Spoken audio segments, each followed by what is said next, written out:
Okay, good afternoon, and welcome to the first event series commemorating the United Nations at 70. This event is co-organized by the Global Foundation for Democracy and Development and the United Nations Association of the United States of America, Council of Organizations. The event is also kindly being sponsored by Congo, the Conference of NGOs in Consultative Relationship with the United Nations, and the NGO Committee on Financing for Development. I'd also like to thank the DPI NGO Relations team for marketing the event, as well as the NGO reporter, and specifically Aaron Etra, the chair of the UNA USA Council of Organizations, who's here today, who helped us prepare for the event. As you know, the theme of this event is financing for development, so it will focus on the growing importance of multi-stakeholder partnerships for developing countries, but also more broadly on financing for development itself. I'd like to thank our speakers here today, Mrs. Gail Hurley, Policy Specialist in Development Finance at Undp, Mr. Gabrielle Ferrero, who's a Policy Advisor in the post-2015 Development Planning Team at the Secretary General's Executive Office. So I'm sorry to announce that our third speaker, Mr. Mansour Mukhtar, will unfortunately not be able to join us today due to unforeseen circumstances. He sends his apologies for the late notice. However, we are in safe hands. We do have two policy experts here present with us on the topic of financing for development and the post-2015 development agenda. However, before I formally introduce each speaker, I'd like to say some words on behalf of the Global Foundation for Democracy and Development on the topic of financing for development.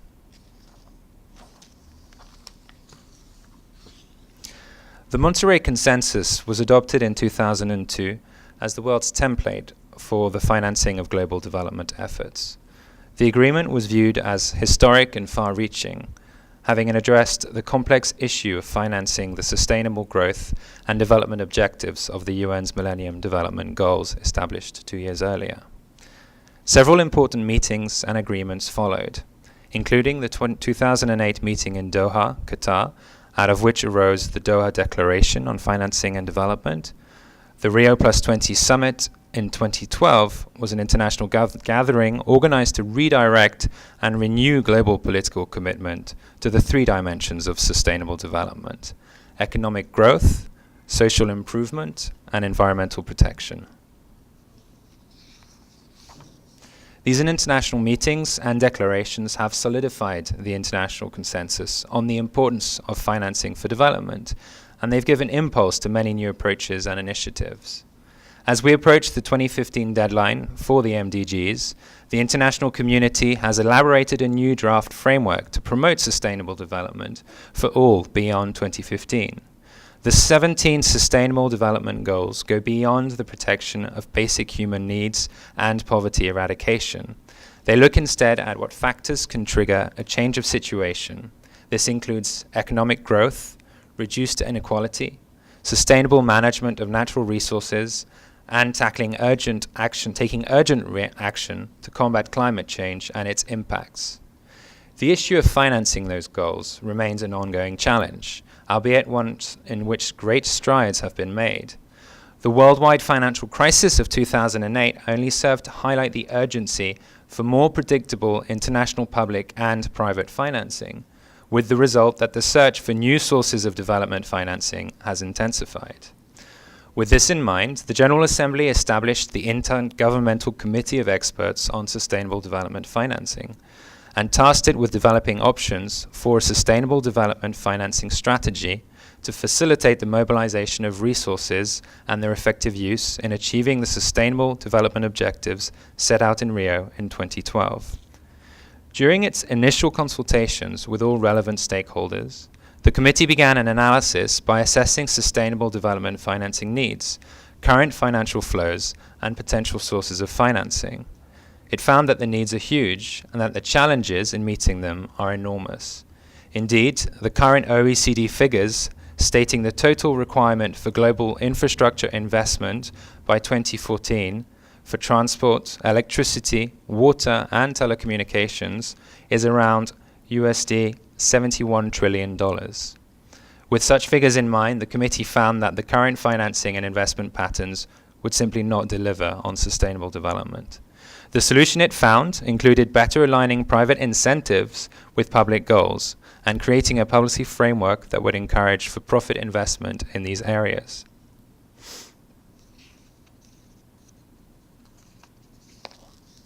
Earlier this month, at the presentation of his synthesis report, Secretary General Ban Ki-moon welcomed the policy options presented this August by the Committee of Experts on Sustainable Development Financing in its final report. He also further stressed the important role that the Third International Conference on Financing for Development, taking place next July in Ethiopia, will play, and for being critical for achieving concrete acts and outcomes that would finance sustainable development and set the stage for a successful outcome at the Climate Change Conference in Paris in December of next year. GFDD endorses the suggestion in the report of the expert committee to include traditional public-private partnerships between governments, the private sector and civil society, but also new forms of blended financing and innovative partnerships. Typically used in infrastructure projects and innovation, blended finance is a useful financing tool when the overall benefit of a project or investment is sufficiently large that an attractive benefit is still available to the public sector after the private sector is compensated. The rise in popularity of these types of financing projects speaks for itself. Between 2007 and 2013, the EU allocated 2.1 billion euros in blended financing subsidies for infrastructure projects in developing countries.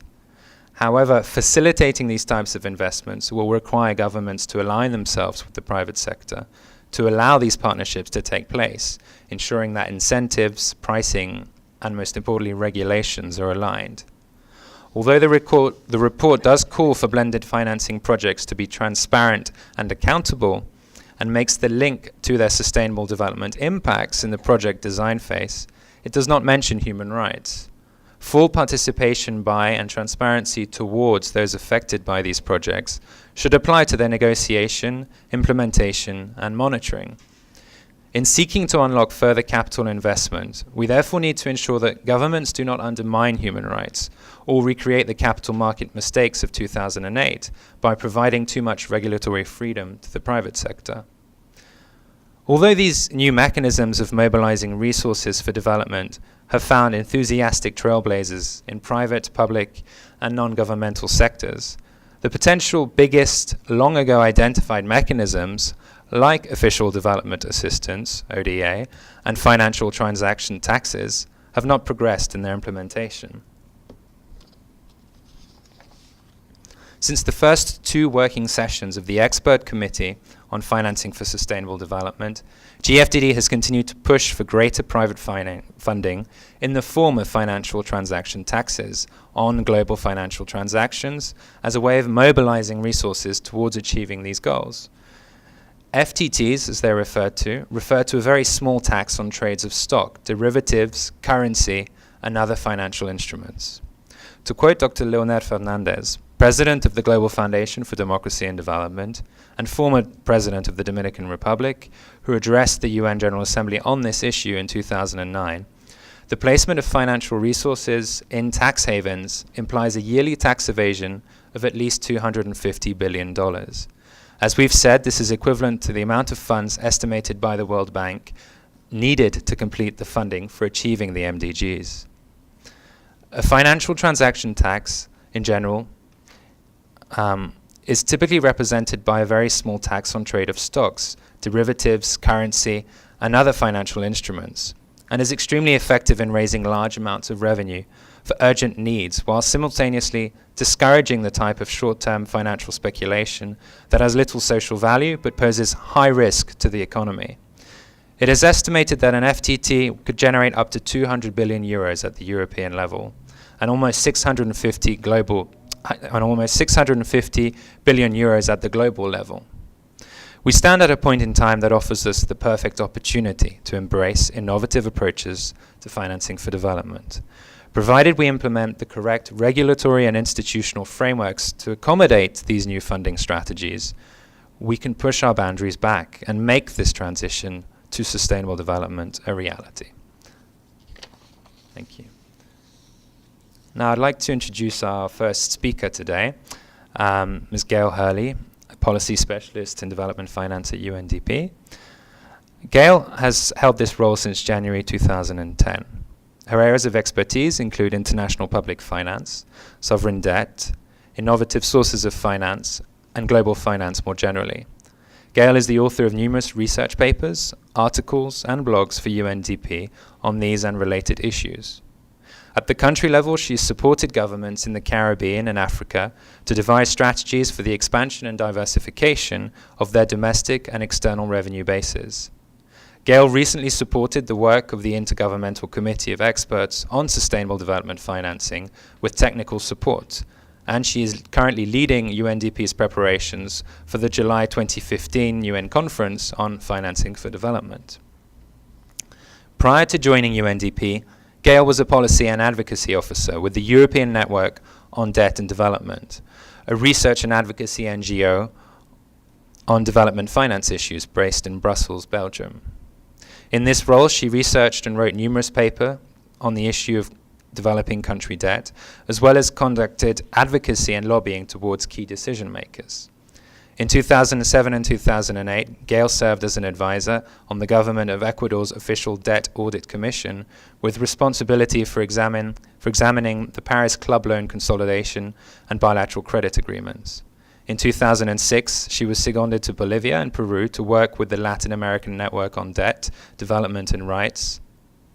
Prior to this, Gail was director of the European Volunteer Centre, a European NGO also in Brussels between 2002 and 2004. And she has finally also worked at the European Commission in the Directorate General for Development. Thank you, Gail.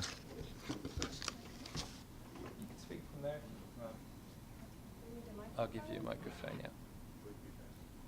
Up here? No. Here? Thank you very much, Mark, for that very generous introduction, and thank you to the Global Foundation for the invitation to speak about the important topic of financing for development. How shall we pay for post-2015? Isn't that the million-dollar question? Or perhaps that should be billion-dollar question, or even trillion-dollar question, or as my 6-year-old son would say, the gazillion-dollar question. I'm not sure how many zeros there are in a gazillion. I'm still trying to work that out, but it sounds like there might be quite a lot. And I think it's fair to say that the post-2015 Sustainable Development Vision will be extremely expensive to fulfill. So where will the money come from? So to start with this afternoon, I thought I'd provide a short snapshot of today's development finance landscape. I think it provides a useful context in thinking about the role and place of partnerships, multi-stakeholder partnerships post-2015. I mean, as Mark said in his introductory remarks, the challenges of financing for development are enormous. However, rather than convey a doom and gloom scene, I would actually like to convey a message of just the opposite, of a lot of optimism and opportunity. So let me start. Thank you. Where I don't have the if I wave frenetically over there, it's because I need to change slides. So I'll rely on you guys to help me to tell our colleague when to change slides. Okay, so there's currently a lot of money sloshing around the world, all sources, all forms of finance, domestic and external, public and private, have increased considerably over the last decade to the developing world. Global savings are over 18 trillion, according to the last data. Domestic resources totaled 7.7 trillion in 2012 and have risen annually by on average 14% since 2000, which is a remarkable achievement. International resource flows are also on the rise and totaled 2.1 trillion in 2012. And there are also changing patterns of in global savings. So currently about 45% of the world's savings are located in the developing world, but by 2030 actually more of the world's global savings will be located in the developing world, which means the money to finance development will be increasingly found actually in the developing world. So moving on, this pie sort of gives you a picture of the international resource flows to the developing world at the moment. As we see, private finance is particularly important and has risen in prominence over the last decade. Foreign direct investment is now the largest source of development finance, or largest source of finance in the developing world. And developing countries actually now absorb more foreign direct investment than the developed world at 52%. And in fact, these figures are a little bit old because according to World Bank estimates, in 2014, the developing world will actually absorb about 800 billion in foreign direct investment. And of course, we know that many countries are now leveraging finance in the form of sovereign bonds from the international capital markets, including many low-income countries that are now issuing bonds on global capital markets, many of whom are doing so for the first time at very favorable rates. Rwanda, for instance, I spent some time there last year, made a very successful bond issuance. This next slide sort of gives you a picture of just how important private sources of finance are relative to official forms of development finance. But having said that, if we move on to the next slide, having said that, although in relative terms aid and aid-like flows are less important than private financial flows, we also see important increases in aid and aid-like flows to the developing world. Aid from the OECD DAC countries reached 134 billion in 2013, their highest level ever in absolute terms. And of course, we now see many emerging economies becoming important providers of development assistance or aid-like assistance, and private aid flows from large philanthropic aid providers, private aid, is also on the increase. So actually, contrary to popular perception, while private finance is more important in absolute terms, it's also true that various forms of international public finance are also on the increase. But, and there's always a but, isn't there? If we dig a little deeper into the aggregate numbers, we also see that data hides a lot. And the situation of different countries varies enormously. What we often hear called the tyranny of averages. If we look, for instance, at least developed countries, we see that the picture is very much reversed. It's actually official forms of finance, ODA in particular, that are the most important source of income. And that picture might also apply to some small island developing states as well, not just the least developed countries. We also see that private capital flows are heavily concentrated. They're heavily concentrated in specific sectors. So, for instance, natural resource extraction and the exploitation of comparative advantage in labor-intensive industries. We also see that private finance is heavily concentrated in certain countries, and in particular middle-income countries and resource-rich low-income countries. Financial flows are also highly volatile, and the structure of financial flows are now skewed in favor of highly concentrated and mobile private capital flows and less towards long-term development needs. And we see that, hot money flows really can accentuate countries' macroeconomic vulnerabilities. And finally, yes, the situation on the whole as regards domestic resource mobilization has improved for the developing world, but domestic resource mobilization remains a significant challenge in some countries, and in particular the least developed countries and some small island developing states as well, where there's really little room to actually really mobilize a lot more finance from domestic sources. Okay, so not only do we have a lot more money sloshing around the world, but we have a lot more diversity in the providers of that finance and in the kinds of financial instruments those providers of finance are using. I mean, this just kind of provides a snapshot of some of the variety of providers and instruments that we have now on the development finance landscape. And if we move to the next slide, thank you. I mean, I think we see now a picture that whereas perhaps 30, 20 years ago, even, where governments and intergovernmental agencies once dominated the institutional landscape for international cooperation, the picture now is much more diverse. And the financing mechanisms for international cooperation are multiplying, they're becoming more diversified, and governments are interacting now with businesses, with civil society organizations, with philanthropic foundations. And of course, all of these actors cooperate. They also compete and fight between themselves sometimes. And so in that sense, the development finance picture is very different with regard to developing nations than it was before. And I think while there are many challenges associated with this new diverse landscape, I also think we should see the positive aspects to it as well.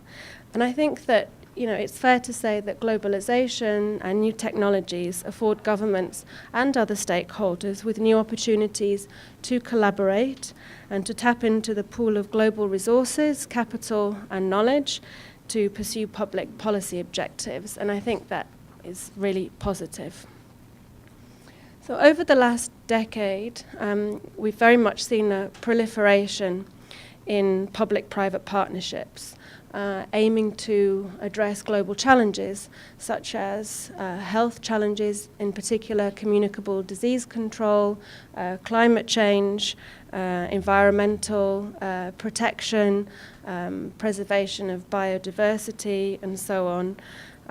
We've seen, for instance, public-private partnerships such as the Global Fund for AIDS, tuberculosis, and malaria, tuberculosis and malaria. We've seen the Gavi Alliance. The CRIF is the Caribbean Catastrophe Risk Insurance Facility, which is a mechanism whereby a public-private partnership whereby governments put their funds into a pooled mechanism which is run and managed by the private sector, but where extreme weather events occur, then insurance and devastation occurs as a result of that natural disaster. Insurance is provided speedily to help support recovery. So we know that we need trillions of dollars in additional finance to meet development and climate change challenges, and we know that the public sector can't provide all of that finance alone.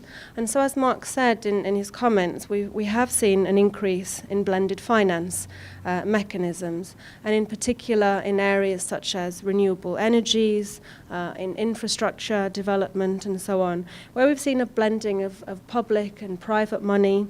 We've seen public funds used to provide subsidies or guarantees to the private sector to incentivize them to invest in the developing world when otherwise they wouldn't. And I think I would take a nuanced approach to that development. I think on the one hand, public funds can be used catalytically and intelligently to unlock more private investment for sustainable development. But I think that also public-private partnerships are not necessarily a panacea. I know that it's very trendy to perhaps talk of them as a magic bullet solution at the moment, but I think that in some countries and in some situations, more traditional forms of financial support may be needed. For instance, in low-income countries, public-private partnerships can be incredibly complex. They're complex to devise, they're complex to implement, and they depend, quite critically on a robust regulatory environment, which may not necessarily be in place in some countries. And of course, in some small island developing states, infrastructure investments will never be profitable. So the private sector, no matter how many incentives you provide, may never want to invest in those countries, in those sectors. And so the public sector will always have an important role to play. So I think, yes, public-private partnerships, I think we should welcome collaborations, but I also think that we need to scrutinize them carefully. And I think they're indicative of the fact that different forms of finance are not substitutable. I think different forms of finance have different characteristics and they're complementary. And so I think that we should bear that in mind. And I think that although we're seeing many new fancy financing mechanisms come to the fore, which again I think is not is a good thing, the paradox of the fact that so many fancy financing mechanisms are coming to the fore, at the end of the day, international cooperation still remains woefully underfunded. And the proliferation in new financing mechanisms, in some ways, actually is a suboptimal response to persistent financing gaps and the persistent lack of political will or interest to actually invest in international cooperation. Okay, so we hear a lot about the financial challenges, and we hear a lot about the development financing landscape. But now let me speak very briefly or take a slightly different angle and think about, well, actually, what do the Sustainable Development Goals, which will be agreed next year, what do they actually imply for the financing for development agenda? What do they actually mean for how we should look at and approach development finance? So, I mean, what are the SDGs, very quickly? I mean, we know that on the one hand, they address the unfinished business of MDG-type challenges, such as poverty eradication, education and health, and so on. But we also know that they're much more than this, second time around. They also seek to address issues such as climate change, peace and security, and sustainable production and consumption, and in that sense, they're a universal agenda. And whereas the MDGs were very much focused on the developing world, and they focused on development as a process that occurred within the boundaries of the nation state, the SDGs are quite different to that. Actually, they're about the dynamics of development processes both within and beyond national boundaries, and they reflect how intertwined nations and people's prospects really are. And actually, in essence, I mean, if we're really serious about the Sustainable Development Goals, they will require profound structural transformations across economies at all income levels if the natural boundaries of the planet are to be respected. And I think in many ways, we're still very much focused on the thinking about the SDGs as an MDG-type agenda. I still feel that the dialogue is still very much looks at it from that angle, but I think we perhaps need to change our mindset and think, well, actually, this is what the SDGs are about instead. So what does that mean, actually, in practical terms? So in practical terms, it implies major changes, actually, in investment priorities, with stepped-up funding for things like climate change mitigation, environmental preservation, new technologies, research, science, and innovation. And that means, actually, that funding will not necessarily go to the poorest countries, because the rationale and the logic behind funding for these issues is quite different from the rationale for funding for development.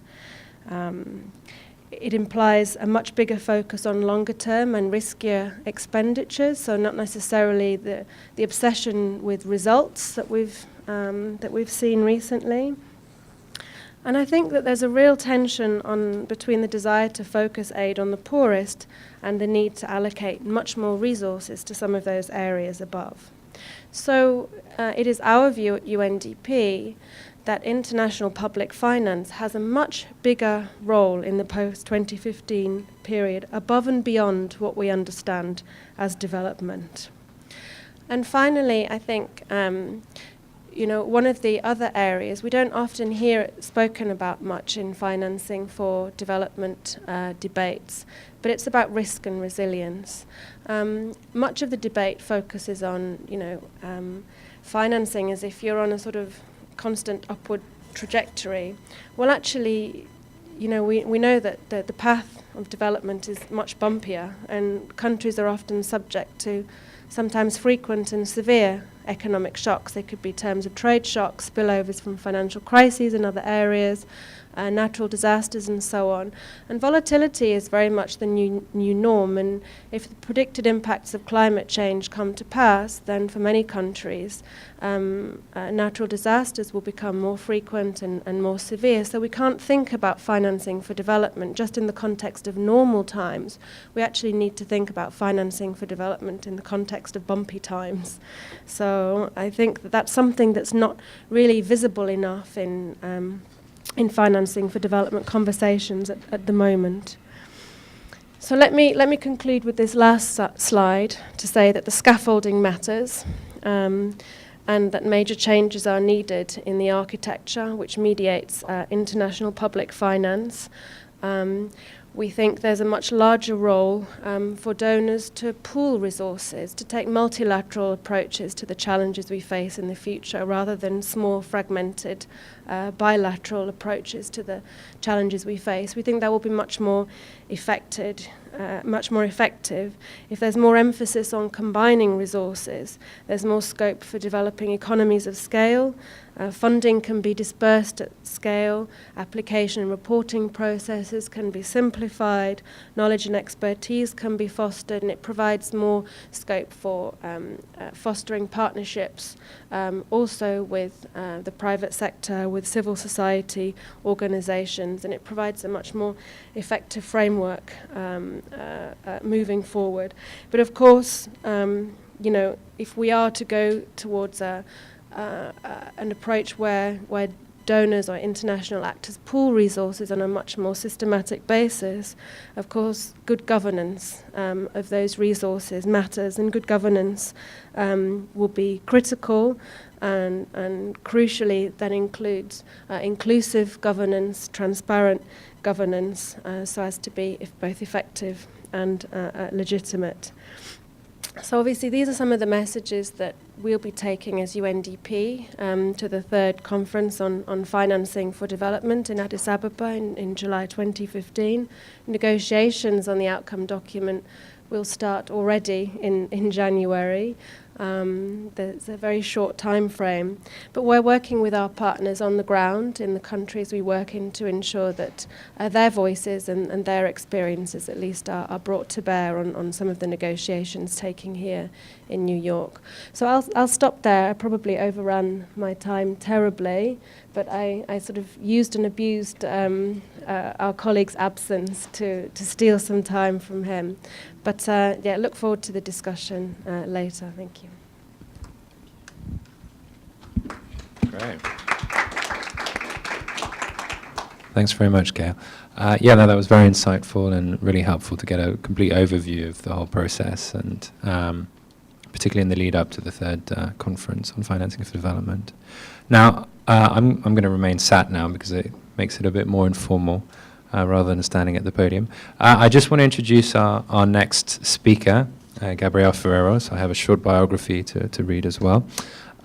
Gabrielle is currently serving as a policy advisor in the post-2015 development planning team of the Executive Office of the UN Secretary General, joining in 2013 the UN One Secretariat for the post-2015 development agenda. Gabrielle joined the United Nations in March 2011 to work as senior policy advisor for the coordination team of the UN's high-level task force for the global food security crisis based here in New York. Before joining the UN, he served as Deputy Director General of Development Policies, Planning and Aid Effectiveness in the Spanish Ministry of Foreign Affairs from 2006 to 2011. As part of this role, he chaired the participatory process that led to the approval of the 2009 to 2012 Spanish Cooperation Master Plan, of which he was the lead author, and its subsequent annual operation plans from 2009 to 2011. Among other responsibilities, Gabrielle also led to the deployment of planning and managing for development results and aid effectiveness instruments, the design and setup of Info@OD, the Spanish ODA online transparency information system, as well as negotiating the agreement of strategic partnership frameworks with core UN institutions. I'll cut it short then. Gabriel has several years of field experience in Central and South America, Sub-Saharan Africa, and the Maghreb. He is also the author and co-author of more than 50 publications. Thank you for joining us.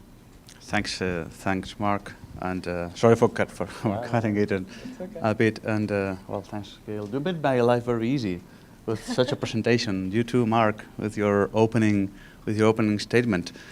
Well, thank you. Thanks also to the Global Foundation for Democracy and Development for the invitation. It's always a huge pleasure to be engaged with the Foundation and with the Dominican Republic initiatives here, and at the Dominican Republic recently had a pleasure to be there. Well, it's, as I said, a pleasure being here. 2015, from our perspective, is what we call real time for global action. It's a key year, a historic opportunity for reshaping the whole planning and operational and accountability global framework for sustainable development with these three major milestones that put together has the potential of transforming this framework. First in Addis Ababa, in the third International Conference on Financing for Development, hopefully preparing the ground for an ambitious and transformative new development agenda for sustainable development and poverty eradication in September, before finishing the year with a legally binding, hopefully, with a legally binding agreement on climate change in Paris. Well, as Gail and Mark made my life easy today, I'm going to try to be brief and stick my presentation or my short words to what is contained or reflected in the Secretary General's recent report that you may be familiar with, entitled The Road to Dignity by 2030, Transforming All Lives and Protecting the Planet, unedited version before its formal and official release in all the UN languages later this year, probably the last day of the year. So I'll try to put forward three core messages in the report. If you have the opportunity to read it, you will see that his synthesis of all these historic almost 2 years of global participation and engagement of citizens all over the world, of the business community through the efforts of the UN Global Compact, of the academia through the Sustainable Development Solutions Network, through the UNDG-led country-level and thematic global consultations, through the My World survey, through the Participate at the community level initiative led by civil society, etc.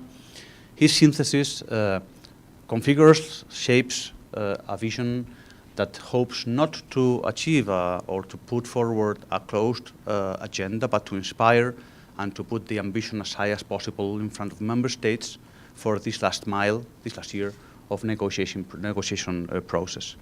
So I'll put forward three core messages that are on his report. One is concerning or related to the role of the business community and the private sector. The second will be related to the quality of this participation, and the third one on the quantity. So first, the prominent role of business in the transformations this new agenda will require is put forward by the Secretary General clearly. Building on the inputs given by the business community in the global, mostly through the Global Compact consultations, the ESG is giving a strong and positive message about the role that responsible and accountable businesses can play and will need to play for these transformations. So first is noting that the voice of the business communities, of these responsible business communities, arriving clearly. They are ready to lead on a massive transformation amongst the business community to make for transforming the business models from within, for delivering also on sustainable development and creating shared value. For this to happen, and this is an important message, we need the right incentives, and I think that Mark pointed out very clearly, right incentives, appropriate policies, regulations, and monitoring and accountability frameworks for transforming these investment needs, which we tend to be as a kind of a negative burden, on investment opportunities that in the long term will deliver value, financial value, profit, but not only for the company, but for the whole society. Well, the second point on the SG's report I would like to underline is that he spells out his vision about what a transformative multi-stakeholder partnership could mean in this new agenda. If you have had the opportunity to go through the report, you have seen that the Secretary General underscores 6 essential elements that he sees that encompasses the whole aspiration of the agenda of the 17 goals and the targets proposed by the Open Working Group on the Sustainable Development Goals that tend to focus the message on human dignity, on people and human development, on prosperity and transforming the economies, on planet, on justice, and also on partnerships. He says to catalyze global solidarity. Well, if you look at what the Secretary General is putting forward in that section, he's strongly encouraging to build new kinds of partnerships on the experience in the last years, saying that implementation is not just about quantity, but it's also about quality and about doing things together and differently. He names this kind of different partnerships quite different to the more traditional PPPs as responsible and people-centered, principled, public-private partnerships. So he's adding at least 2 Ps to the traditional PPPs, which is people-centered and principled or responsible. At least with 5 features. Well, first, these inclusive and transformative partnerships must occur at multiple layers and multiple levels, including at the community and local level, also at the national level, regional level, and at the global levels. And we can build on the experience during the last years. We can identify successful partnerships of this kind at every and each of these levels. We could address afterwards, if you want, in the debate, some of these examples. If I think with my lenses of food and nutrition security and sustainable agriculture, I would name at least 2 or 3 at the global level and also at the very local and territorial level. I know, and we all know, very successful, inclusive, and people-centered partnerships at the local level in, for instance, Latin America, at articulating rural territories and local relationships. At the global level, the Scaling Up Nutrition Initiative, movement, I would say, rather than initiative, or financial instruments, innovative instruments that are inclusive in the governance mechanisms of civil society, of the private sector, such as the Global Agriculture and Food Security Program, and so on. Well, the second element of this new or different vision of partnerships is that the Sustainable Development Goals may provide a platform for aligning this public action and private business models or private action as well. So public policies and private action. But most importantly, and third element, is that these partnerships should be built around principles, values, and a shared vision that puts people and planet at the center of the interaction. And finally, partnerships where mutual accountability within the partnership and to society are at the center. So, second element, a new vision of what a transformative partnership should be in contrast or in some contrast with the more traditional PPPs. And thirdly, about quantity. Well, I think Gail has addressed with very detailed numbers that we are speaking about trillions, not only of the financial burden, but also on the investment opportunities if it's done right. So a core message of the panel of the Experts Committee on Financing for Sustainable Development that is taken very strongly by the Secretary General's report is that there is an urgent need to unlock. Gail mentioned that word unlock also. These trillions of savings that are currently private resources that can deliver on sustainable development if the correct incentives and regulatory frameworks and accountability frameworks are in place.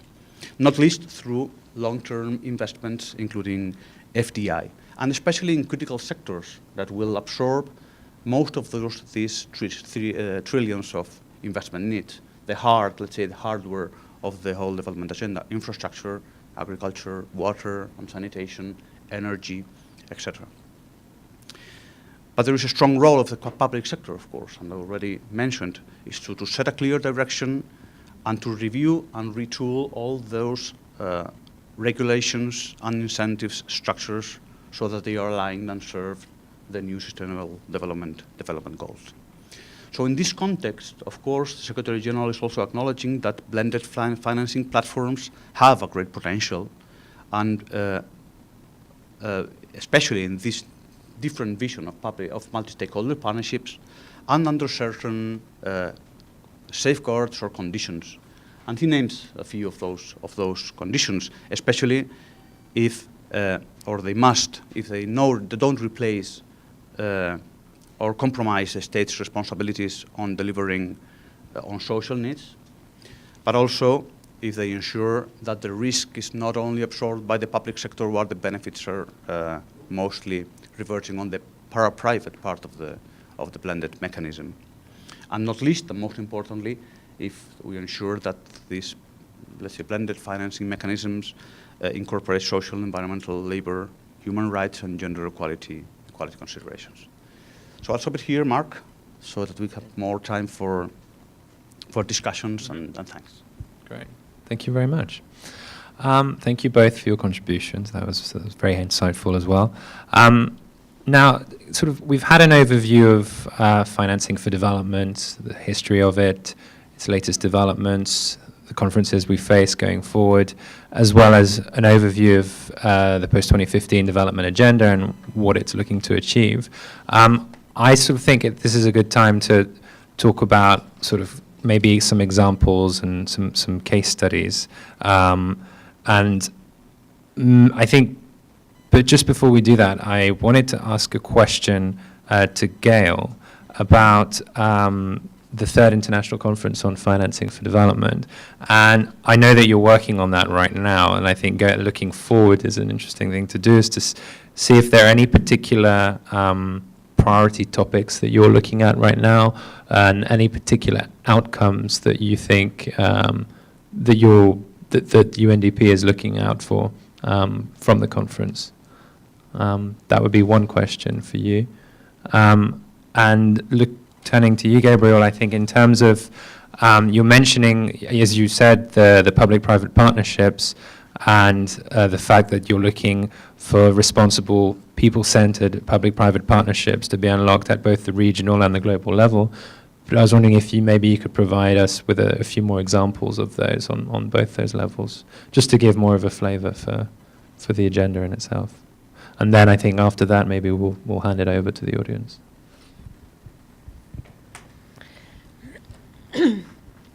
Thank you, Mark, for those questions. Very important ones, because obviously the Addis Ababa Financing for Development Conference will take place in July next year. The preparations are already underway.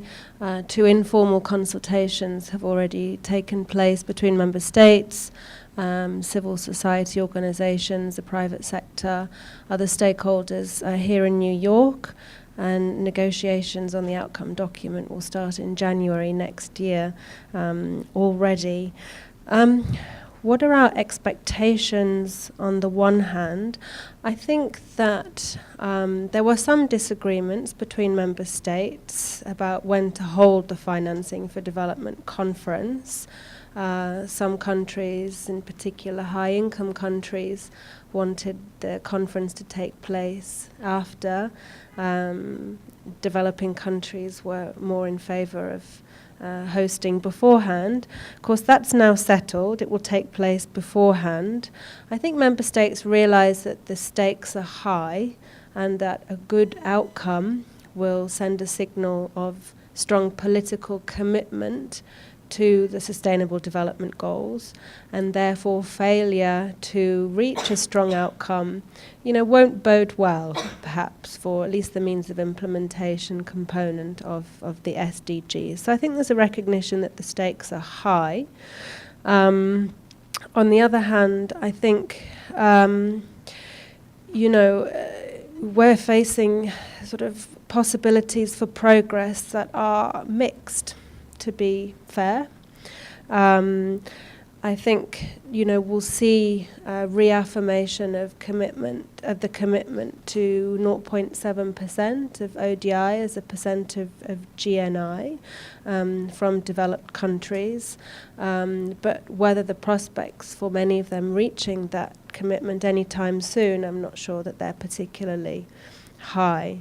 I think, on the other hand, that the discussions around the international tax cooperation agenda and illicit financial flows are perhaps more encouraging, and I think that prospects for some good progress and some good language on that, I would be more hopeful around that. So I think, overall, mixed expectations, I think. For us at UNDP, we're emphasizing 3 messages that we believe are important. The first relates to development aid and international public finance. That development aid and international public finance remain crucial. They remain crucial not just for the poorest countries, but international public finance plays an important role in a much broader range of countries, not just the poorest, but obviously we need to be mindful of countries in special challenging situations, such as the least developed countries or fragile states or small island developing states that may need particular extra support measures. However, in thinking about the role of international public finance post-2015, we also need to be aware that its role includes but extends far beyond development. It now has new roles or extra roles, not necessarily new roles, but additional roles. And those are some of the areas that I mentioned before, such as stepped up investments in research, science, innovation, new technologies, climate mitigation, environmental preservation. Whether you can count those as development aid or call them development aid, I think is a conversation we need to have. So international public finance has a role which includes but extends far beyond development aid, I think is one of our main messages. Second, it's about how we unlock more private sector finance and orient more private sector finance towards sustainable development objectives. And we think that while voluntary actions and corporate social responsibility are important and play a very useful role, sometimes they won't be enough. And sometimes it will be important for governments to review their regulatory regimes and ensure that private sector incentives are more fully aligned with sustainable development objectives. So, for instance, that might mean, for instance, changes to taxation laws. They might mean changes to requirements on environmental and social impact reporting, for instance, and a whole range of other measures. So how do we unlock more private sector finance, and what regulatory changes are needed is our second message. And finally, the third message we'll be emphasizing is precisely this one about the bumpy development. The bumpy road. The road to Addis is a bumpy one, probably. I've never been, I'll know soon. But also the development road is a bumpy one too. So it's about, financing for mitigating risk and building resilience. And how do we ensure that is part of countries' financing for development strategies. So I'll stop there. Thanks, Mark. Your question on concrete and examples on the framework. I will drill a bit down on the on what has happened in the food security and agriculture area since 2008 after the food price crisis, because a lot had happened.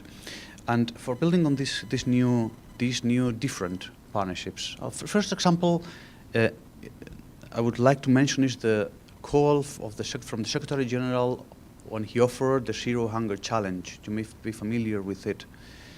It is a multi-stakeholder partnership, but even in a different way if compared with SUN or the Scaling Up Nutrition with others that I will describe a bit. So first idea is that these multi-stakeholder partnerships may be different or different nature and with different shapes depending on the area or the issue or the goal or whatever. The Zero Hunger Challenge, for instance, is just a message sent by the Secretary General in the Rio conference, or the Rio +20 conference, where he invited all the different range of stakeholders, including the private sector, civil society, governments, the United Nations system, etc., to join him on a vision of a world without hunger, where the right to food is fulfilled around 5 essential dimensions, which are ensuring access of all peoples at everywhere at every single time to nutritious food. Second, to end stunting and malnutrition, especially at children malnutrition. Third, empowering smallholder farmers. Fourth, moving towards sustainable agricultural systems. And 5, ensuring or reducing food losses and waste. Well, this was a message of a one-pager, let's say. And around that message, many companies, many countries, the whole UN system responded, aligning themselves around this vision, which has triggered already 2 years later, not yet, or yes, a bit more than 2 years later, changes in many countries that has put forward, passed laws, approved concrete plans on some emphasis on some of these 5, one or more of these 5 dimensions, etc. So this is a kind of soft multi-stakeholder partnership, if you want, that is mobilizing resources, policies, and the action of different stakeholders around principles and vision. A bit before, the Scaling Up Nutrition movement, which now could be seen even as a subset or a specific movement responding to one of those elements of the Secretary General's vision, was, it was not created actually. It was emerged from the different actions of different stakeholders around the issue or the target or the goal or whatever we want to call it of ending malnutrition. So now it's a global movement which is structured around the participation of the private sector, civil society, countries, and the UN system. Actually, there are 4 sub-networks that let's say put some energy and coordinate those 5 arenas, supporting countries and country ownership for ending malnutrition. So this is a kind of a second, let's say, example of how these different multi-stakeholder partnerships could operate and could take shape. A third example, also in this area, I would mention, and I mentioned it before, is a financial pool mechanism, which is the Global Agriculture and Food Security Program, which is much less, let's say, known publicly, probably than Gavi or other multi-stakeholder partnerships or financing mechanisms, that was set up for pooling together substantive resources for financing smallholder-led agriculture, country policies, supporting smallholder farmers after the food crisis in 2010, this was. So it has already mobilized beyond I think it's 1.2 billion so far. But the innovation is not the resources. The innovation is that its steering committee includes equal representatives of countries, donor countries and receiving countries, but also civil society organizations that are engaged and actively in dialogue with the farmer networks and the farmer organizations at the country level. And so it has a strong component of accountability embedded into its own governance structure. At the regional level, and also in this area, we could mention the CARAP. Those of you who are familiar with the sector will know the Comprehensive African Agriculture Development Program, which was actually, it's not a new one, it started in 2002, in 2003, sorry, in the Maputo Declaration, that has been scaling up and supporting and encouraging countries to agree into multi-stakeholder platforms at the country level, what they call compacts, where the different stakeholders come together and agree around a shared country-led vision on agriculture around which public and private investments are built. So those are very concrete examples, but for concluding, this, let's say, constellation of different types of partnerships of different nature and different shape are all gravitating around in an intergovernmental, legitimate, also multi-stakeholder institution that is not so well known here in New York, by the way, is the UN Committee on World Food Security, which is operating in a new fashion, which was also reformed after the food crisis. It was reformed during 2009, 2010 in a quite open process, and now includes a civil society mechanism, a private sector mechanism, besides a high-level panel of experts, which fits with a kind of IPCC, let's say, academia input every year, but most notably, member states of the United Nations that participate in the Committee on World Food Security establish a dialogue with civil society mechanism, which is, I mean, it's not if you allow me, it's not an easy civil society to deal with from the member state perspective. I mean, this is La Villa Campesina, who is, I would say, negotiating with the government of China or the United States or Spain, my country, with the participation also of the UN system, is negotiating actually very tough issues around land grabbing or around responsible governance on natural resources or around the principles for responsible investments by the private sector or around climate change. I mean, and it sounds sometimes when I talk about of this Committee on World Food Security example with diplomats here that are not quite familiar, they say, no, look, you are trying to sell me something that is, let's say, science fiction. No, it's not.